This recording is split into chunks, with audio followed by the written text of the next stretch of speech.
ওই পাহাড়ের মধ্যে আল্লাহ রসুলের মা আমেনা বলতেছে, বাবা মুহাম্মদ, কুল্লু হাইয়িন মাইয়িতুন ওয়া কুল্লু জাদিদিন বাল।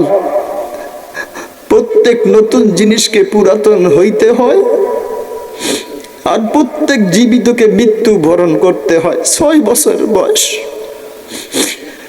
আল্লাহ রসুলের মা বলতেছে, বাবা মুহাম্মদ আমি চললাম। ওইখান থেকে আল্লাহ রসুলের মাও বিদায় হয়ে গেছে। আল্লাহ রসুল 6 বছরের বাচ্চা সহ্য করতে পারেন নাই। মা আমেনাকে পাহাড়ের চূড়ার মধ্যে দাফন করা হয়েছে। আল্লাহকে আজকে বলবো, মাওলা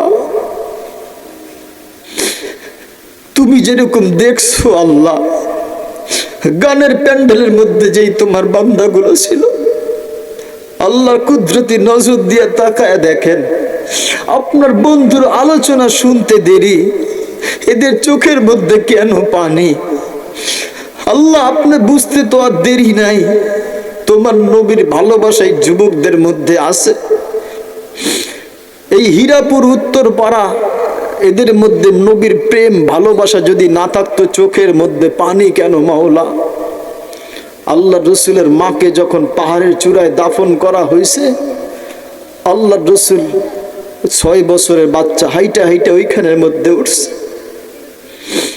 ওইটা কত কঠিন জায়গা, যারা না গেছে না দেখছে বুঝবে না। আল্লাহ রসুল ওইখানের মধ্যে উঠছে, মায়ের কবরটাকে মাটিগুলোকে খামসাইতে আর বলতেছে, মা যাব তো কোথায় যাব? একটা বাবা তো নাই, একটা ভাই নাই, একটা বোন নাই, কে আমাকে আদর করবে? মা ছিলা মাত্র তুমি।